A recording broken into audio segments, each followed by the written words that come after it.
จื้อไว้เด้อเวลาคนเฮามันเท่ากันเวลา24ชั่วโมงแต่เวลาคนแต่ละคนที่จะใส่มันแตกต่างกันบางคนก็ใส่เวลาในการค้าขายทำมาบางคนก็ใส่เวลาในการสร้างเนื้อสร้างตัวบางคนก็ใส่เวลาในการเฮ็ดสิ่งต่างๆดังนั้นบ่ควรเว้าให้คนอื่นว่าบ่มีเวลามันเท่ากันแต่การลงมือเฮ็ดของแต่ละคนมันอาจเวลาบ่เท่ากัน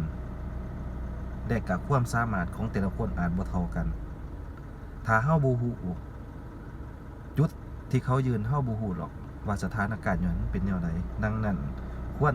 ระลึกถึงการกระทำของคนอื่นเข้าใจคนอื่นให้ความเห็นอกเห็นใจคนอื่นบ่ต้องนินทาคนอื่นทุกคนมีเวลาเท่ากันเพื่อทำหน้าที่ในสิ่งต่างๆ